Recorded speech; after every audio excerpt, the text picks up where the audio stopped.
Welcome to another episode of Home Sweet Home. My name is Rod McCall. And I'm Scott Nichols. Dude, what's up? How are you doing? I'm doing great. It's almost summer, so we're getting there. I like the warmer weather. I've never really been a cold weather person. Oh, me either.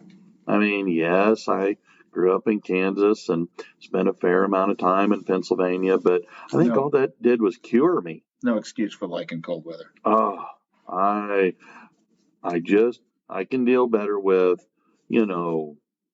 okay, it doesn't have to be 105 degrees, but I can handle the heat way better than I can handle the cold. Sure. And it will be 105 degrees. It just will. Well, for several months. Yes. Well, God bless Texas and it's fantastic heat. Which is why I don't mind living here. I mean, the summers get kind of toasty. Or some of the memes, the sidewalk is melting. Sure. But that's why they're concrete instead of asphalt. Yeah. Well, that's why when I have friends, that are posting their November, December, January pics of the snow and all that, I'll take a picture of me out on a patio eating dinner saying, "Oh, I wish you were here." And then I get the one-fingered notoriety salute. Sure. So what are we doing today? Well, I get all kinds of stuff on my news feed. And I mean, I have what I guess you might call a very eclectic taste. Sure. In the stories and, with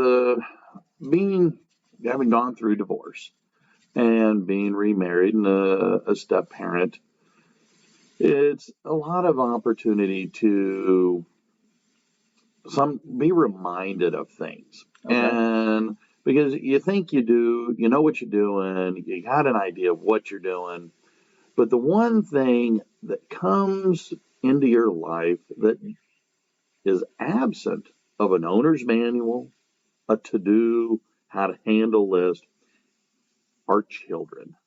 Yes. And knowing what to do, what to say, what not to do, what not to say, what to stress, what to less, all the different things. It is, bar none, a challenge. Oh, of course. And raising your own kids is tough. Raising or helping raise, stepchildren, that's even more, well, okay, didn't want to say tough, but I'm going to say more challenging. Mm-hmm. Well, it comes with its own challenges, definitely. True. And so I was scrolling through my news feeds of stories of all kinds of things, and this one caught my eye, as the ones that I usually use for our podcast do. And it came from an interesting website titled CreativeHealthyFamily.com. Okay. And in there, there was nothing revolutionary in what this person was saying in their blog. It wasn't something I'd never heard before, but I thought it hit me, I guess, at the right time. And I go, this might be a really wonderful reminder. My nieces and nephews are getting older. They're married. They're having kids. And sometimes you feel inclined to give a little advice. Okay. But then it's kind of like, whoa, be careful, because if there's one thing I have learned is that a lot of times parents don't like to be told how to parent their children. No. I know, surprise. I mean, I was surprised. My sisters, who sometimes listen, will definitely chime in that, yes, I was a parenting expert at 22, having never been married. Well, everybody is. Yeah. I mean, there's some teenagers that are parenting experts and they haven't even had any kids yet. Well, fair enough. Right. Though I will say, I've had students that were raising their siblings. Sure. So maybe that might give them a different insight, but for the most part, they don't. Right. So, and I've recently been doing some research on on parenting, on divorce, and the choices that go into parenting after divorce. And so I think that all this kind of just hit me at a really interesting time where I was more open to these kinds of suggestions where I may have not in the past. Sure. And so I thought that's where we would go today. Awesome. So, like I say, that none of these are surprising, revolutionary, nothing like that. But what I liked is, again, it was kind of a nice little reminder of things that we can do as parents to be better parents, whether we got little kids, teenage kids, grown children. All right. Hit me up. Okay. What do I do? Okay. Well, just sit right back and hear a tale of a fateful trip. Oh, wait a minute. Oh, that's Gilligan's Island. Never mind. We don't have 3 hours. All right. Well, one of the things that they suggested, and again, they had a variety, and so these are in no particular order, but the one was talking about being empathetic with your children, putting empathy kind of at the front of what you're doing, how you talk to them, how you engage with them. Sure. And I'm going to go back and reference my childhood growing up, and I felt that my parents really did a nice job. My mom, in particular, knew how to balance being firm with being gentle. Okay. And so they were saying that, in essence, how you respond. One of the things that they put in here was put yourself in the kids' shoes. Okay. Look at it from their point of view. They're 5, they're 12, they're 17. And if you look at it maybe from their perspective, their point of view, maybe you can kind of see where they were coming from when they did whatever it is they did. And maybe it was they broke a house rule, maybe they disobeyed, maybe they're, I don't know, breaking up with that first love. Who knows? Sure.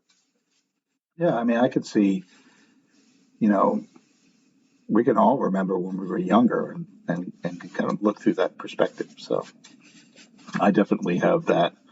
I see that with students, right? There's things that students do that's like, okay, so hang on a second, because I used to do that when I was a student, right? So, we can recognize those things and maybe have a little bit more, consideration for what they're going through and understanding. And I think that sometimes as an adult hard to do, to remember to put ourselves back in time. Yeah, well, we have the benefit of all the experiences that we went through, and so we just look at those kinds of things and say, well, that was stupid. Why did you do such a stupid thing? Well, the reason is because you don't have all the experiences and stuff that we have. Yeah, they didn't know it was stupid. Right. And, well, it seemed like a good idea at the time. Unless you're, filming one of those crazy movies, you don't do stupid on purpose, right? Yeah. You do stupid because you didn't realize it was stupid until after you did it. Yeah, and you're going, man, that was dumb. Right. So I like that. I like the idea that kind of just take a deep breath and, sit with the kid, talk to him. Tell me, why'd you do this? Sure. Tell me how you feel. And again, put yourself back when you were that age. What would you have done? Would have been the same thing? Probably. Yeah. I look back on my childhood and I had a really good, again, benefit of hindsight. I felt like I had a really good childhood. A lot of things that I feel sad that many kids today don't get. I did too, but I got up in the morning and I disappeared for most of the day, and then I went home. And the time that I was with my parents, I probably didn't do stupid things.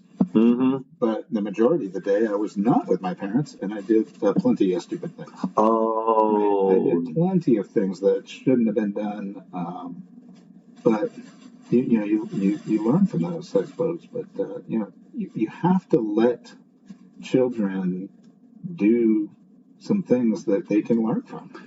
Like, how are we learning anything if we don't make mistakes? I ding, ding, ding, ding, ding. Totally agree. And it is, how should you say? You got to fail. Yeah. And that's kind of where they make another suggestion. They were saying set reasonable, age appropriate boundaries. Okay. And I mean, I always said with Eric, okay, one of the responsibilities, one of the things I said was that before we play with a new toy, we got to clean up and put the old toy away. Sure. And I felt that was, that was something that at 3, at 4, at 5, he could do. Yeah, I think so. And whenever he disagreed or would throw a temper tantrum, it's kind of like, sit on the couch, sure, sit in the chair, and when you're ready to be reasonable, we'll talk. Calm down, and we'll revisit and start again. I've seen my daughter with her son do the very same thing. Right? Clean up that toy, then we can play with this one. Clean up that game, and then we'll play this game. Clean up that game, and then you can play a video game. I mean, you just being responsible with the resources you have. Well, exactly. And I mean, give them chores, but yeah. And I mean, it's not like he can do the dishes, run the vacuum sweeper, but he can clean up his toys. But I think at 5, there's certain things you can do, right? You can actually run a vacuum. Really? Sure. Well, I'm good. I'm glad my mother didn't hear this when I was 5. Now, are you going to do it right? Probably not. But having the experience of actually doing it, maybe having you be less afraid of the vacuum. I had one of those poppers. Can they help do dishes? Sure. I mean, I had my grandson helping me cook baked cookies at 2 years old. Okay. I mean, there's some things you can do that are fun. They can't do it on their own. Fair point. But they can learn something.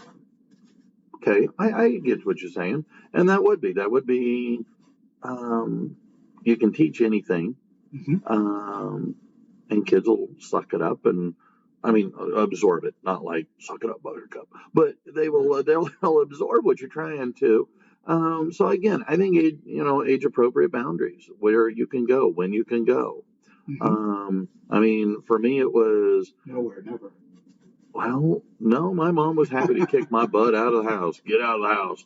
And I mean, we could ride bikes. I remember being real little and had that bike at age 5. Sure. And my boundaries were I could ride, from this neighbor's house to that neighbor's house, which was basically within eye shot. My mom could look out the front porch and, hey, okay, there you are. And, it wasn't too bad. And as I got older, well, then you could ride from one end of the block to the other, because our house was in the middle of the street. And there was probably about 10 houses on either side, going up to the end of the one street or down to the other end. And so it was kind of nice. And as we got older, well, you got different boundaries, different responsibilities. But yeah, be home when the street light is on. You don't have to be in the house, but you got to be in the yard. That was common back in the day. Yeah. Not so much nowadays. I think somebody took out the street light in our neighborhood. Kids can't get off of their phones. So to even know that it's. I've really been seeing some interesting stuff where parents are, or some of the research is showing that parents need to help control or monitor the screen time. Here's a chore. I think we even did an episode on this a while back with a chore chart, where so many, you get so many minutes of screen time based on which chore you do. And I think that's kind of cool. I think that I've got one nephew that he is a sophomore in high school, and it's technology. He's on his phone 24/7. And if he's not on his phone, he's on his laptop. And his little brother, he's willing to get off that phone to play a game, to color, to do different things. And I kind of like the idea of, less is more. But hey, you know what? I mean, if we're talking about what would I've done at their age, I mean, Oh, I'm sure yeah. we would have been all over that phone all the time. Well, Had we had those, but we didn't. I I mean, I was all over my actual phone with massive phone bills, calling, my wife and stuff. So, see now I had those handheld computer games, mm-hmm. whether they might be football or baseball, playing those games. But my parents would, hey, time limit. Sure. You've been playing on that enough. Put it away. Go do something else. Go read a book. Go outside. Yep. So, because that's, as long as it's age appropriate and boundaries within reason, and explaining what those boundaries are.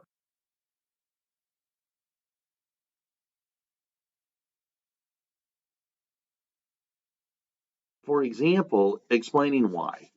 Mm-hmm. Why you have the boundaries. Hey, look, I don't want you to spend all this time on your phone because it hurts your eyes. Right. I don't want you to spend all this time playing video games because you need to expand and know how to do more things. I want you to be able to read too. Yeah. So if you're going to do 30 minutes of video games, then you got to do 30 minutes of reading. Explain why. Explain the reason for the boundaries that you give them. Yes. Don't just tell your kids because I said so. But that was always the best reason. I learning now, the reason was mom and dad couldn't come up with a better reason. Right, but now I like to use that reason. It was used on me. Why can't I use it on them? Well, you can. Absolutely you can, but I think it's harder to get them to buy in. Well, my kids are all adults, so I can't use that anymore anyway. But oh, okay. In fact, my say-so doesn't really matter for the most part. So, Well, okay, fair point. And but when Charlie gets a little older or you add more grandchildren, they're going to be saying the same thing. Well, why? Why do I have to do that? No, I don't. I'm a grandparent. I shouldn't get those questions. I just get, here's some ice cream. Want to have some ice cream with me? I don't care what you did. Let's have some ice cream. Okay. Right? And you can go home to mom and you can tell her, yeah, I did this and grandpa gave me ice cream. All right. Gotcha. That's my job. Oh, well, fair point. I have no idea what it'll be. We'll do a new episode about how to be a grandparent. Ooh, good. One day I hope to be a grandparent. But it's easy. Is it? It is. Okay. So Les, I told you so. Yeah. Okay. Well, that ties, I guess, in with something else that they suggest. And that is, it's okay to say yes. Mm-hmm. Because how many times as a parent do we say no? Yeah. Well, if everything's no, then, they're going to stop asking. They're just going to do. Okay, fair point. And if they stop asking, then would it be fair to say that it's harder to know what they're up to, what they're doing? Sure. Unless you're following their phone. Yeah. I've got another article I found about cell phone use and parents tracking. Later, right? Yeah. But, a lot of times, saying yes to a little bit of junk food, sure. Saying yes to... Heck, I do that for myself. Oh, yeah. Yeah, that's why Yes. Well, we'll just leave it at that. But saying yes instead of no. Well, can we do this? Well, no, not now. Well, maybe later. Sure. Well, saying yes to, can we play a game night? Sure. When would you like to do it? Right.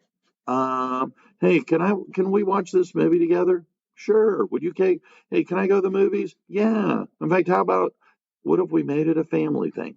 Sure. Saying yes. They won't want to go then. Well, hey, but you said yes, right? Of course, that all depends on their age. Okay, true. But they come out with some good movies. They got a new Kung Fu Panda 4. Sure. They got kid movies that, frankly, as an adult, I like to go see. Mm-hmm. And I got to hijack some of my younger nieces and nephews just so that I don't look like that creepy guy sitting in the movie theater. Right. So yeah, saying yes can be nice. Relax the rules once in a while. Yeah. When appropriate. I agree. Now here's one that I struggle with, and I think it's a family thing.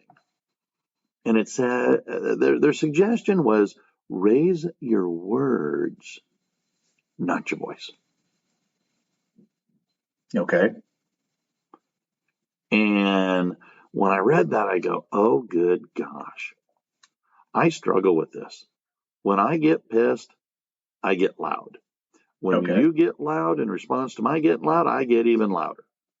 And I feel like in our family, it was growing up, everybody would be talking, there'd be discussion going back and forth. And whoever yelled the loudest, the longest was the winner. So I totally understand the loudness issue. What does raise your words mean? Okay. So I was worried. I didn't understand what they meant by that. But kind of holding your temper, using, this is what I said.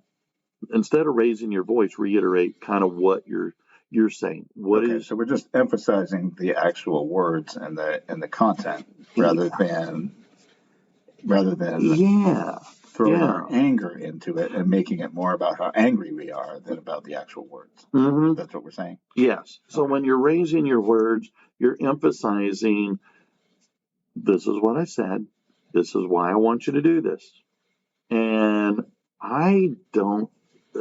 So I like that. It's coming back to reasoning rather than anger. Uh-huh. Okay. And oh, good gosh. In the classroom, I struggle with this. Yeah. There would be times with Eric, and But your voice is always loud in the classroom. Okay. But that is true. Right. But you're not angry. Not always, no. Right. No, I am trying a newer approach of, I'm going to talk quieter. Right. And that throws them for a loop. I didn't mean to cut off your struggle with Eric. Oh, no, but I would struggle with him sometimes because he would wear me out. Yeah. And it's kind of like, ugh.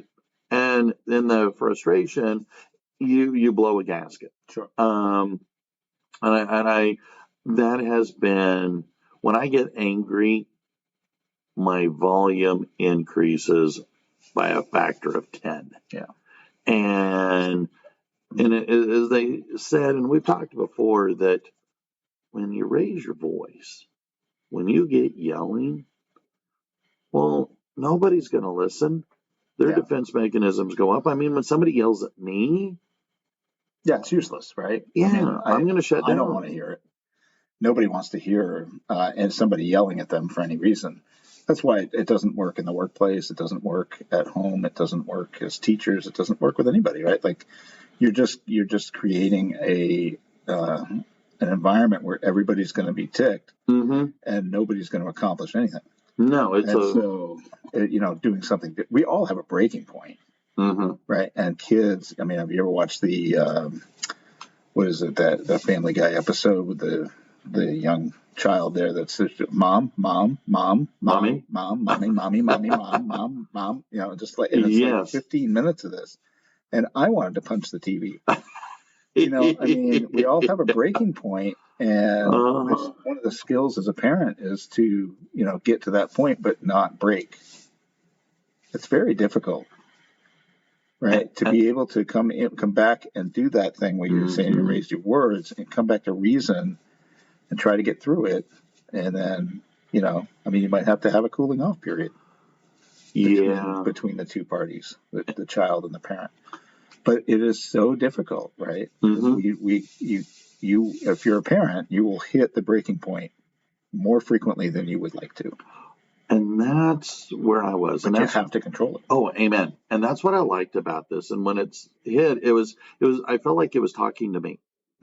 Because I blow a gasket. And I feel like a lot of times, like a volcano, I'll get a build, boom. Right. And then once I'm done, then it's kind of like I'm super calm and I'm way more rational. And then I realize, what the heck did I just do? Yeah. And well, then you're back into damage control. So like my explosive dishwasher episode where nothing matters there, but I made a huge deal of it. So, and I actually told my wife recently how to load something in the dishwasher, and she just looked at me and laughed. We had a good laugh, and I went on. But I'll defend myself. What I was saying made sense, and she knows it, but it's okay. I'm still, pushing my dishwasher skills. Well, I applaud you. Maybe you could come to my house and practice teaching through demonstration how to load our dishwasher. No, I'm sorry. You sure? Yeah, I'm not going to. I mean, I would let you. No, I try not to do it at my house. It just comes out every once in a while. Okay, all right, fair enough. Well, another on this list, and this is something that I found myself even sharing with the kids in class. Treat your children the way you would want them to treat others. The old golden rule. And I feel like sometimes, and I forget this, but I'm trying to do better of talking to my students and telling them, well, okay, why don't you leave by cleaning up after yourself? Well, you're leaving it for the next group of people, because would you want to come into a mess? Would you want to come in and see your seat trashed? No. So do unto others as you would want them to do unto you. Sure. And so the whole golden rule, I think, is really fantastic. And it's this golden rule, not the he with all the gold makes the rules golden rule. Right. So I think that a huge part of parenting has nothing to do with words. It actually has to do with actions. Okay. It has to do with, what do you do? What kind of an example are you being in front of your children? Okay. To your children. And so, being an example of somebody that does things like apologizes if they're wrong is okay. Okay. Somebody who keeps their temper under control, or at least when they rise to that point, shows them how to deal with that, like by maybe having a cooling off period. I need to go into another room for a few minutes, whatever. And, those kinds of things, doing the dishes, cooking the meals, vacuuming the floor, keeping your room clean, keeping your house clean. Any of those things are actions that we do that children notice, and it automatically kind of becomes part of their life, at least hopefully. Okay.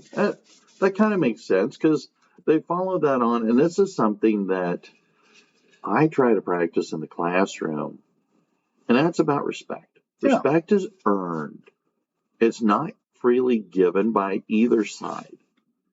And so by showing respect, I don't know if I agree with that, but you can force somebody to respect you. Oh, I didn't say that. I'm just saying that I think that respect doesn't necessarily have to be earned. That everybody should be respected at first, and then if you want to lose my respect, you can do that.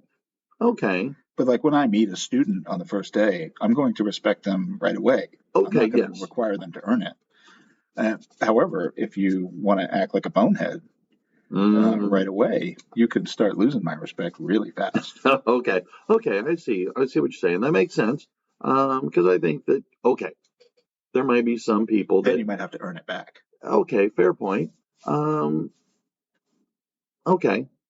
But I won't disagree with you. But I see what you're saying. Right. I think we're kind of saying the same thing, but just differently.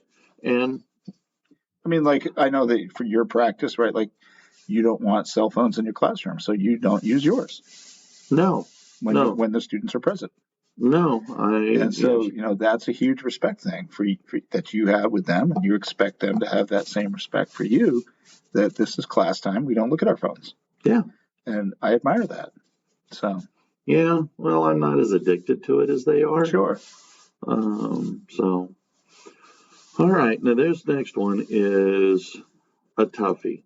Okay. And it's talking about discipline.